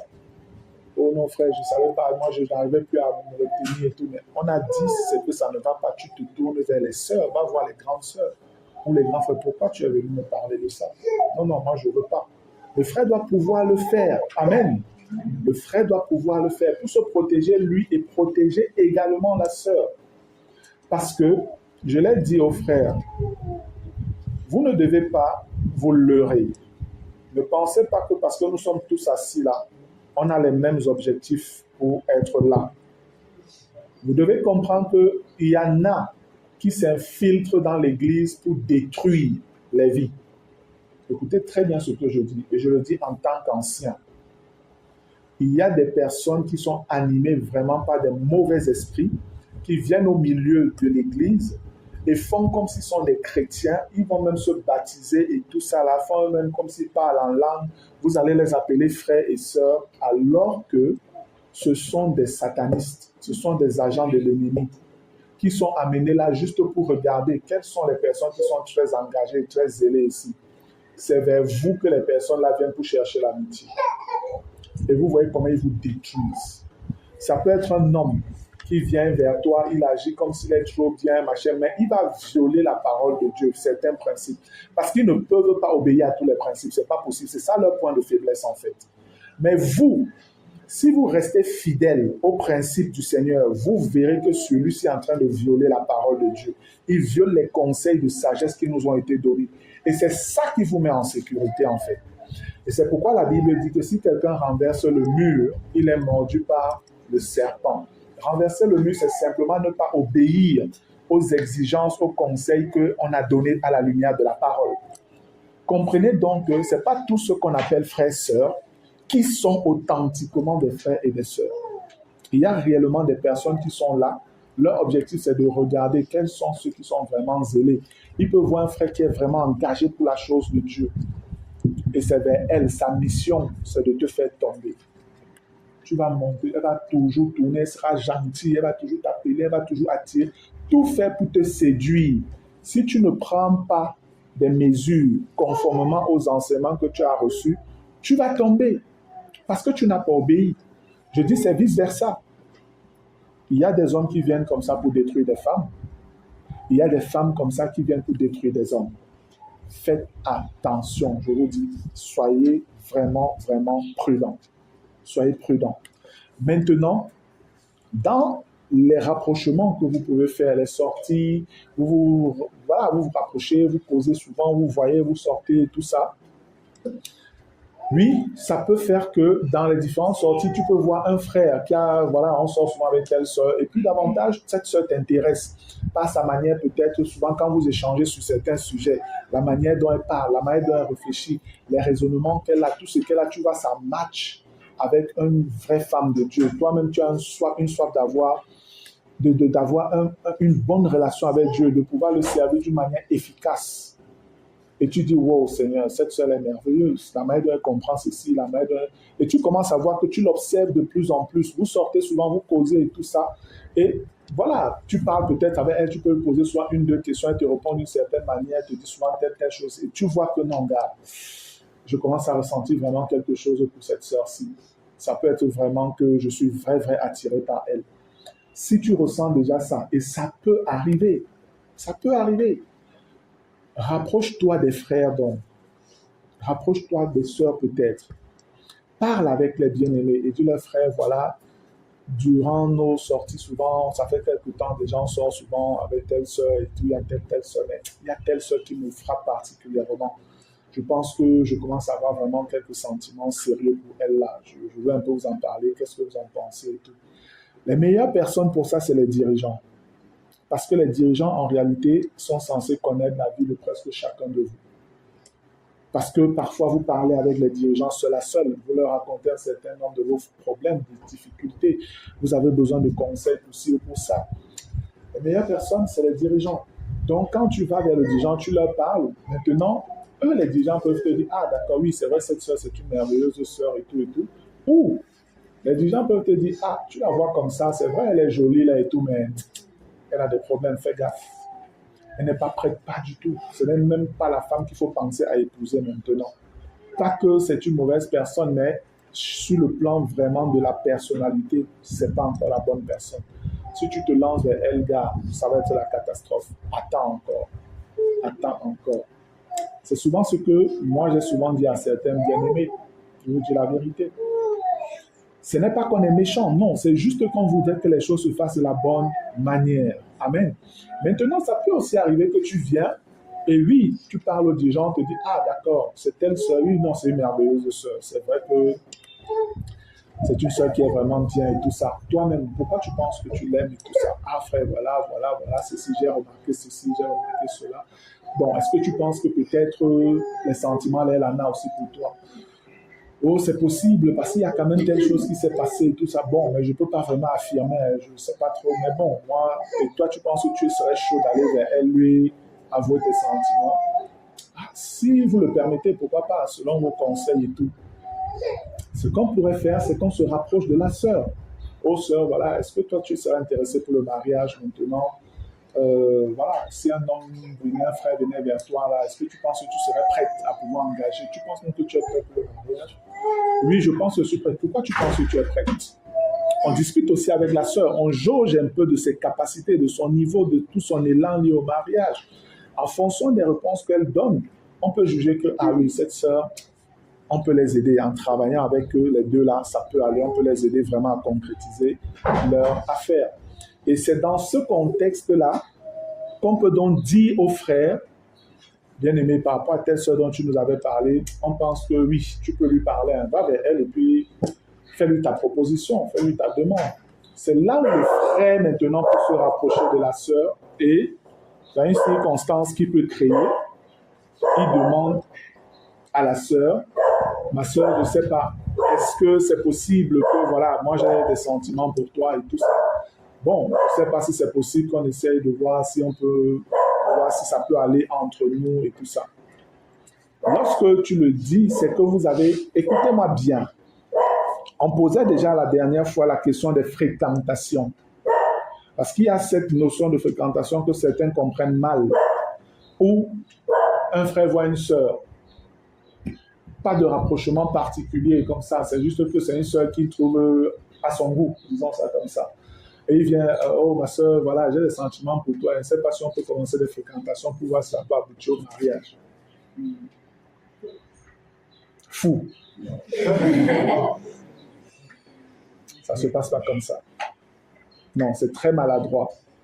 La sœur qui accepterait ça, elle-même serait très légère.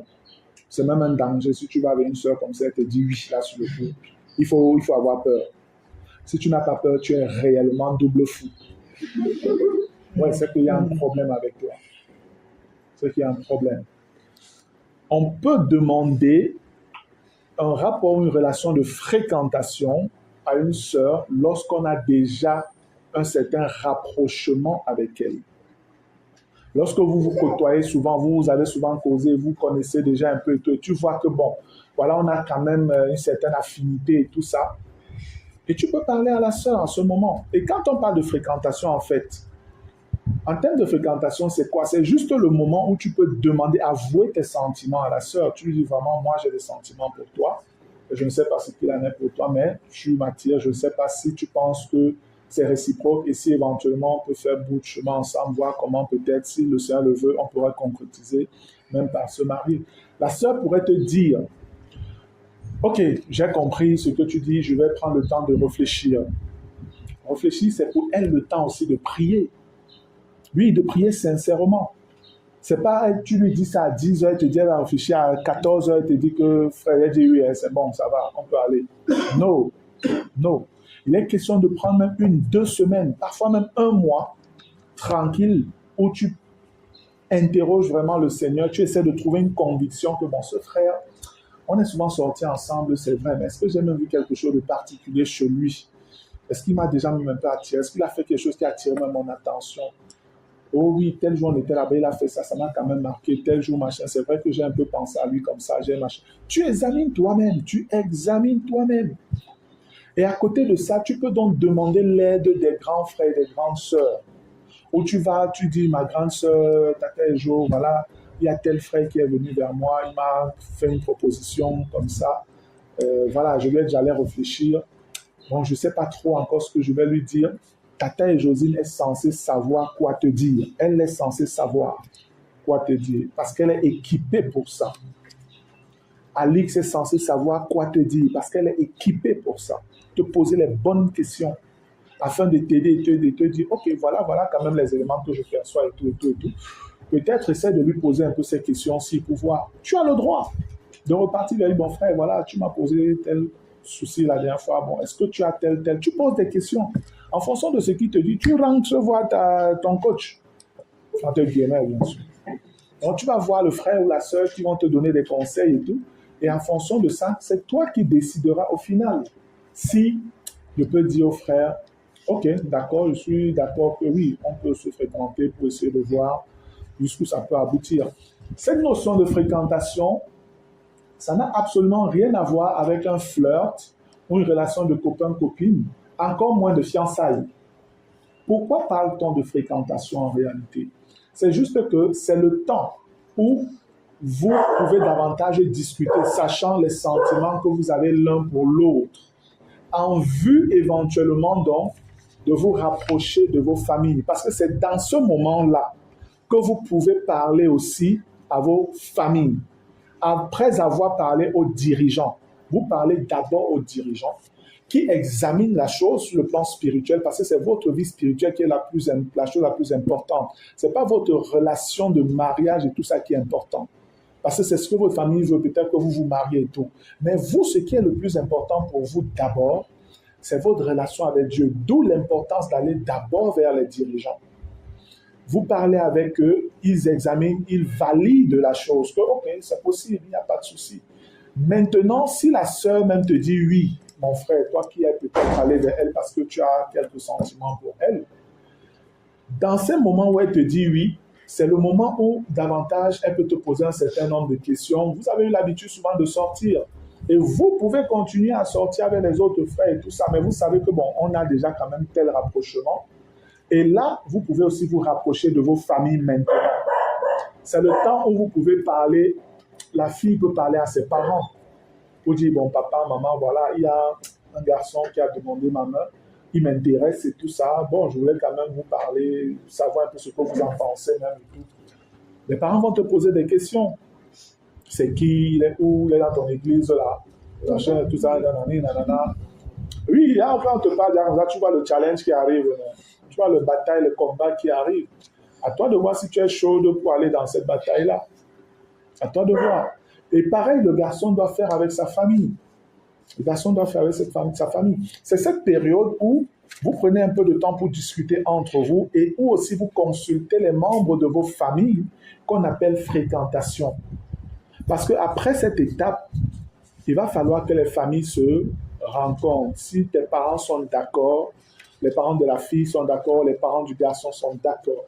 C'est là que vous devez maintenant organiser une rencontre donc, avec les familles. On va chez la fille et les parents du garçon vont dire, voilà, notre fils nous a dit qu'il était intéressé par ceci ou cela et tout. Et vous discutez, les familles discutent. Si les familles s'entendent, alors on officialise les fiançailles. Là, vous êtes fiancés. Déjà même, écoutez bien, écoutez, déjà la période dite de fréquentation, ça veut dire que si le frère fait sa proposition à la sœur, si le frère fait sa proposition à la sœur et que la sœur lui dit oui, c'est une chose qui devrait être annoncée. Écoutez très bien. La chose doit être annoncée à l'assemblée qu'il y a tel frère et telle sœur qui ont commencé un processus en vue d'un projet de mariage. Ça doit être annoncé pour que, si éventuellement on vous voit ensemble, que les frères ne commencent pas à murmurer, à soupçonner ci ou à soupçonner ça, ou appeler les dirigeants, dire que est-ce que vous savez que... Non. Ça doit être annoncé. Ça doit être annoncé. Et voilà, dès que c'est annoncé, c'est bon. Mais comprenez aussi que le fait que vous soyez dans cette période-là transitoire, entre vous connaître un peu plus et aller vers les parents pour les fiançailles, c'est aussi la période dangereuse dans vos rapports. Parce que ne pensez pas que non, si elle a dit oui, ça veut dire qu'on est déjà fiancé, on peut faire comme on veut. Vous êtes encore seulement frère et sœur. J'insiste là-dessus. Vous n'êtes pas encore fiancé, vous n'êtes pas encore marié, vous ne savez pas, non. Vous êtes simplement frère et sœur, un frère et une sœur qui essayent de se connaître davantage et voir si ça match et qui peuvent même faire le pas pour aller vers les parents et dire que ok, c'est bon, on peut y aller. Allons vers les parents. Mais sinon, vous restez simplement des frères et sœurs. Ce n'est pas le genre, on va vous voir dans les parcs tous les jours, on vous voit à la boulangerie, tous les jours, on vous voit dans tel coin seul, ou bien le frère vient. Non. C'est pas ça. C'est pas ça, c'est pas ça. Je dis encore, c'est pas ça. J'explique comme ça. Si après, il y a des points qu'on n'avait pas compris, on aura le temps des questions-réponses. À la deuxième partie, on va prendre d'abord la pause. On reviendra calmement, plus frais, plus posé. Vous aurez le temps de réfléchir sur ce que je dis là. Et vous poserez vos questions librement. N'ayez aucun problème à poser vos questions. Posez-les. Osez poser les questions les plus osées. N'ayez pas de problème. Amen. Donc, dans cette période-là, je vous dis, c'est la période la plus délicate. Parce que si vous ne faites pas attention, vous devez croire que Aïma a dit oui, donc ça va. Non. Ce n'est pas parce qu'elle t'a dit oui que tu es sa femme. Pas encore, man. Elle n'est même pas ta fiancée. Elle peut même te dire non du jour au lendemain, après une semaine. Je dis même après une semaine. Elle peut se rendre compte que le frère, si tu lui dis que frère, vraiment, excuse-moi, c'est vrai, je t'ai dit, on peut voir si on parlait, mais quand je regarde là, ça ne donne pas. Ça, je ne vois pas, frère, je ne vois pas que ça donne. Oui, elle peut le dire. Non, elle arrête ça vite. Elle peut le dire très simplement que non, frère, vraiment, elle voit que ça ne donne pas. On ne peut parler parce que, regarde, voilà telle chose, voilà telle chose, voilà telle chose, voilà telle chose.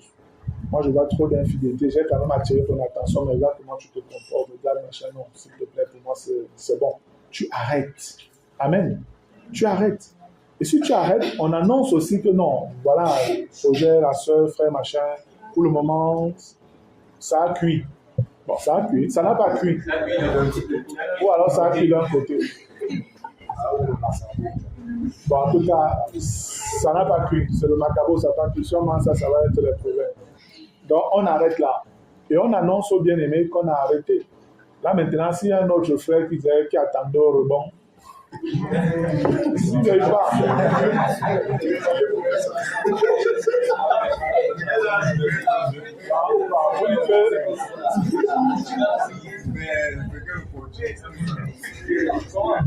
Vous dites quoi? Que le frère a jeûné pour que ça... Si spirituellement il était donc plus fort. C'est que pourquoi son jeûne a marché, t'as pas marché.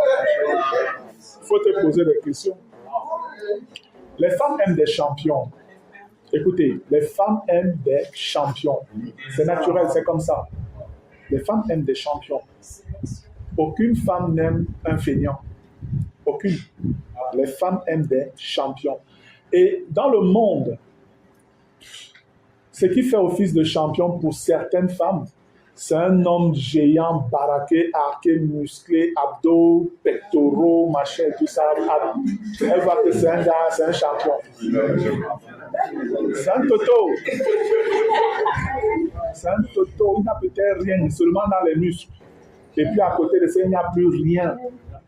Donc, ce n'est pas un critère pour dire que cet homme-là, c'est lui que je veux. Pas du tout.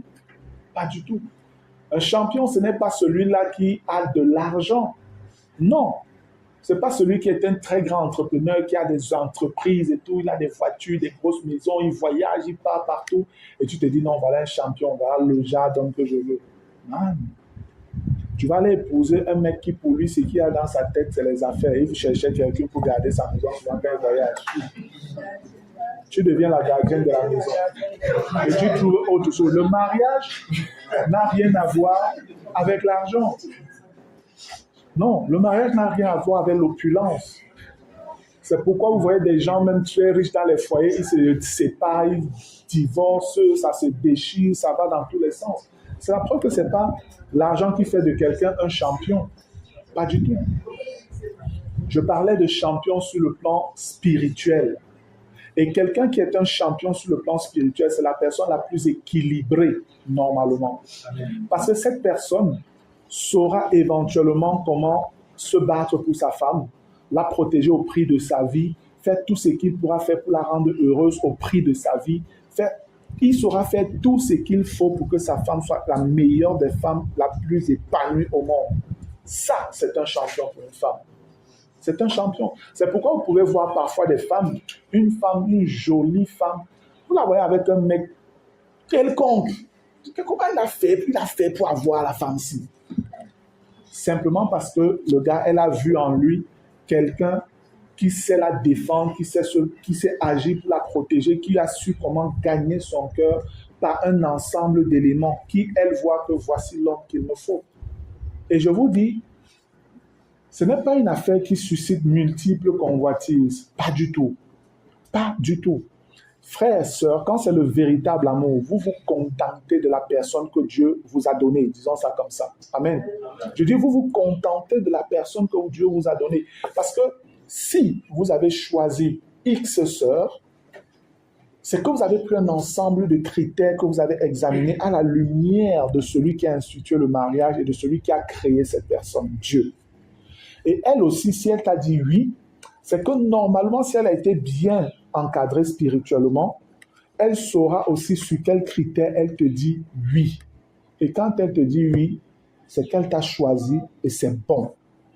Quand notre frère vienne là, qu'il soit beau, qu'il soit ci, qu'il soit ça, qu'il soit spirituel, machin, truc, elle aura déjà trouvé son homme qui l'a satisfait. Amen. Avec qui elle trouve son épanouissement sur le plan spirituel. Et Dieu veille à garder en fait cet amour-là. Dieu veille à garder cela.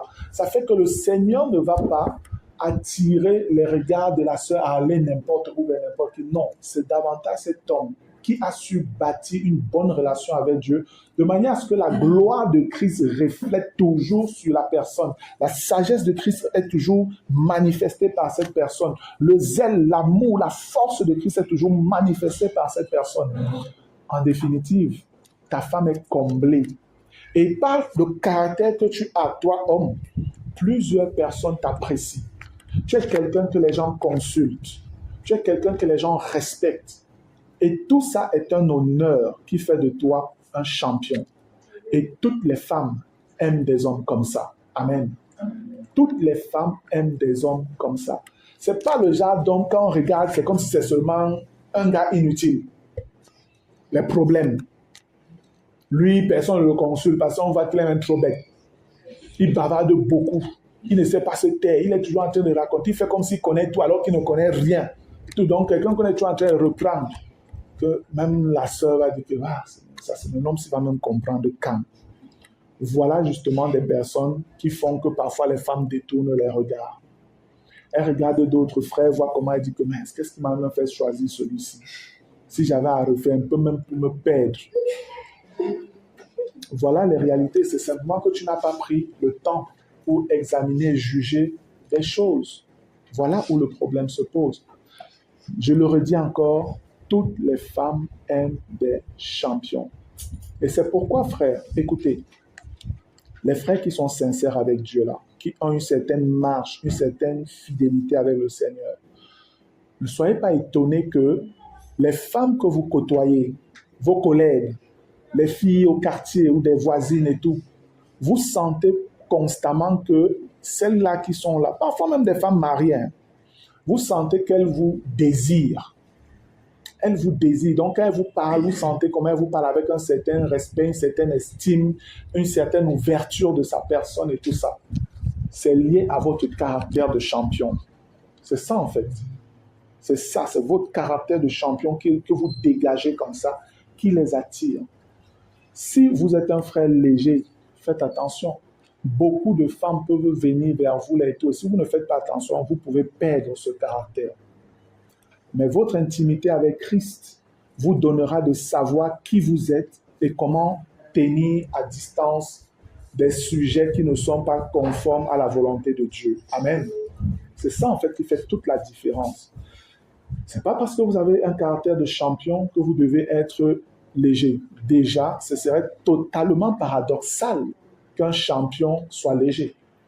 Un champion, c'est quelqu'un qui a compris comment fonctionner avec son Dieu et glorifier son Dieu, tout en sachant comment être une personne, une bénédiction pour les autres hommes, en glorifiant le Seigneur dans ce qu'il fait, en restant fidèle, en restant loyal. S'il est marié, il sait honorer sa femme par son caractère, par sa manière d'être.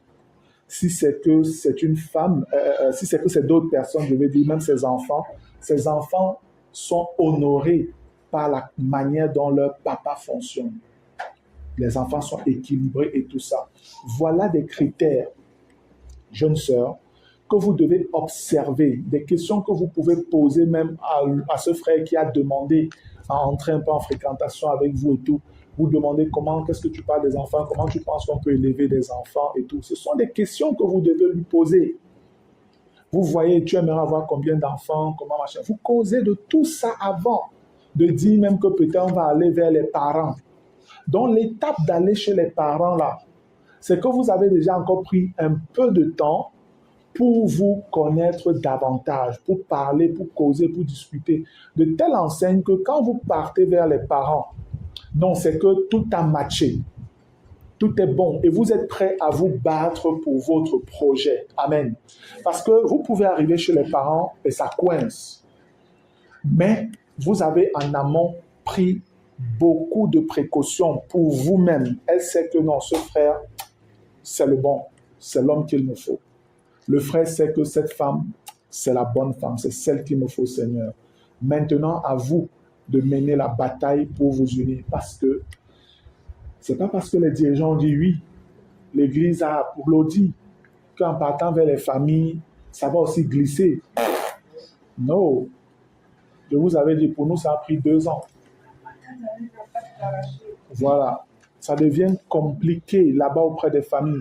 Si vous n'avez pas pris le temps de bien vous connaître, vous côtoyer, parler, vous solidifier vous-même, voir vos fondations dans le Seigneur, ce serait facile qu'après un certain temps, la sœur dit que, bon, en tout cas, frère, bon, comme ils ne veulent pas vraiment, ils pensent que ça va, hein, on peut laisser, on peut se séparer. Bon, peut-être le Seigneur ne veut pas. Bon, et vous abandonnez. Ou ça peut être le frère que, mais comment ta famille est dure comme ça? Dis donc, moi, ma famille, moi aussi, mon âge est en train de passer. Toi, depuis là, ma famille me met même la pression. Tu dis, non, moi, je pense que, bon, ma soeur, vraiment, c'est vrai qu'elle t'aimait, mais peut-être c'est pas ça, que le Seigneur te conduit vers un frère. Que le Seigneur te conduit vers un frère que ta famille va alors accepter. Voilà. Dès qu'il a bouclé comme s'il se tourne, il y a même quelques sœurs. Sœur, on peut... Fou. C'est pas la personne qu'il faut épouser. Mais si on vous annonce qu'il y a tel frère et telle soeur qui sont dans tel projet, après quelques temps, on vous annonce que le projet s'est arrêté. Même pas 1 mois, le gars vient vers vous. Même si c'est après 1 mois, il vient vers vous. Il dit que frère, va encore te calmer. Frère, va te calmer. Je ne suis pas venu refroidir, je ne suis pas sapeur-pompier. Va te calmer. Vous lui dites à frère, va te calmer. Va voir les dirigeants. Tu as besoin qu'on te rende au ministère. Va voir les dirigeants. Oui, c'est très vrai. C'est très vrai. Donc, voilà un peu le processus quand vous avez constaté qu'il y a réellement des sentiments. Vous prenez le temps de vous rassurer que oui, ça match vraiment. C'est en fait ce que certains appellent fréquentation. C'est le temps où on n'est pas encore allé vers les familles mais les frères sont déjà au courant. Et après, on se côtoie, on parle, on discute un peu entre nous et on se rend compte que, oui, on peut aller plus loin. Et là, vous voyez dans les dirigeants, vous leur dites, frère, on pense que c'est bon, on a envie vraiment d'avancer, on va aller vers les parents, vers les familles. On annonce à l'assemblée, les frères prient. L'assemblée prie pour vous, on vous soutient dans la prière. Et quand vous allez donc vers les familles, si ça matche et que ça passe crème, gloire à Dieu. Voilà, vous allez au mariage, fiançailles et puis mariage. Mais si ça bloque, parce que vous avez pris le temps de vous préparer avant de vous connaître, vous serez prêt à attendre même s'il faut 5 ans. Moi, je vous dis, moi j'étais prêt, frère, même si c'était 10 ans. Moi, j'étais prêt, même si c'était 10 ans. Je n'avais aucune pression. Je n'avais pas une roue de secours. Je n'avais pas une autre soeur qui disait que bon, si ça tarde, il y a même qu'elle seule, elle veut voir cette soeur, c'est bien. Non, je n'avais pas. Comme je vous dis, moi, je n'avais pas d'intention de me marier. Donc, ce n'était pas comme si elle ciblait les sœurs, disait que bon, si celle-ci rate, tu prends celle-ci, celle-ci rate, tu prends celle-ci. Non, je ne faisais pas ça. Il y avait qu'elle que je voyais, il y avait elle que je percevais dans ma tête. Je ne voyais pas une autre personne. C'était comme ça. Je ne voyais pas une autre personne. Donc, je ne vois pas comment ça aurait été que si ma mère m'avait dit, peut-être non, je serais tombé 2 semaines après vers une autre sœur. Ça allait être qui? Je ne saurais pas. Je ne sais pas. Je ne vois pas une que j'aurais pu prendre. Je ne vois pas, frère. Si les familles vous disent, on n'est pas d'accord, revenez vers les frères, exposez la chose et voyons comment ensemble on vous accompagne. Parce que pendant cette période aussi, c'est une autre période délicate où à cause des résistances des parents, davantage vous avez de l'amour. L'amour grandit davantage en vous. Vous désirez davantage être ensemble. Vous avez davantage de projets et tout ça. Et même à côté des fantasmes, je serai avec ma femme, on va dormir ensemble, on va faire l'amour, on a machin et tout ça là. Tout ça va davantage vous bouger. Vous avez vraiment besoin de soutien des frères. Vous avez besoin du soutien des dirigeants pour que vous ne vous retrouviez pas dans des situations où facilement vous pouvez tomber dans le péché. Ce sont des réalités. Ce sont des réalités, on ne peut pas vous cacher ça. Ce sont des réalités. Demandez conseil. Et comme c'est déjà connu votre projet, c'est déjà, vous pouvez, si vous voulez même peut-être vous voir, même discuter, vous pouvez aller chez Falek. Vous parlez là-bas, vous trouvez un chez Falek, vous parlez. Vous savez que nous, on avait des gens pour causer tranquille. Vous venez chez Rigobert, vous venez chez Martial, vous allez chez Alix, chez José, ou chez quelques autres grandes sœurs ou grands frères, un couple même de préférence, chez un couple de préférence, où vous pouvez vous voir, vous pouvez discuter et tout ça entre vous, vous deux, vous parlez tranquillement, parce que vous voulez éviter de vous retrouver dans des situations où vous pouvez pécher. Tout au plus, vous pouvez aller peut-être dans des parcs, dans des lieux publics, en évitant de vous retrouver dans des situations où vous allez essayer de vouloir vous consoler l'un l'autre parce que les parents sont durs et tout. C'est souvent dans ces situations que les hormones entrent en compte, la testostérone de l'homme peut entrer en action, ça devient problématique. Pareil aussi chez la femme, ça devient compliqué avec ces hormones libidineuses liées à l'attirance et tout ça. Et vous vous retrouvez à vous toucher, après vous embrasser, après vous tombez dans la fornication et après le scandale est arrivé. Ce qui était beau, ce qui avait bien commencé devient un sujet de tristesse au milieu des frères. Voilà comment, si on ne fait pas attention, les choses peuvent se passer. Mais nous partageons ça. Nous prenons le temps d'expliquer ces choses afin que vous ne tombiez pas là, bien-aimés. Amen. Afin que vous soyez épargnés de ces choses. Vous devez pouvoir comprendre qu'il n'y a pas de honte à avoir, de dire que j'ai des sentiments pour tel frère ou bien pour telle sœur, à tonton Martial ou à maman et Josine ou à tata Alex ou je ne sais pas, Rigobert, Falek et tout. Vous ne devez pas avoir de difficulté à le faire, bien-aimés. Ce sont des réalités spirituelles qui nécessitent qu'on vous accompagne quand c'est chaud. Amen. Donc, en termes de fréquentation, voilà un peu, vous pouvez avoir vos moments de rencontre entre frères et sœurs de manière totalement simple, naturelle, des frères et des sœurs de Jésus qui se rencontrent pour aller aux zoo, aller au parc, aller à Eco-Park, aller je ne sais pas dans quel coin, aller dans tel restaurant et tout ça, tranquillement, tranquillement. Vous pouvez le faire. Et c'est dans ce processus que, oui, des liens plus profonds peuvent naître parce que vous vous connaissez, vous vous côtoyez, vous parlez souvent, vous blaguez souvent, vous vous titillez. Tu peux connaître comment l'autre réagit souvent quand on dit ça. Voilà, tout ça peut venir. Et puis, si le frère, il a véritablement quelque chose dans le cœur, il peut en parler. Ça peut être que c'est la sœur même qui davantage ressent quelque chose pour un frère. Ce qu'elle fait, elle peut en parler à une grande sœur pour ne pas être trop bousculée. Et si vraiment c'est chaud, elle prie. Ok, Seigneur, j'ai de l'attirance pour tel frère, mais je sais qu'en tant que femme digne de l'Éternel, je ne vais pas aller vers le frère.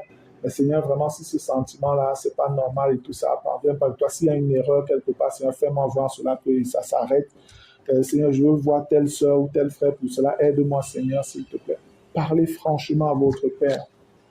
Parlez-lui franchement. Et je pense que le Seigneur vous donnera de voir clair à ce sujet-là. Amen. Amen.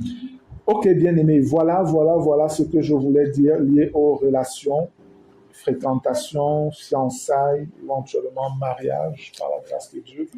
C'est ce que je voulais un peu partager avec vous.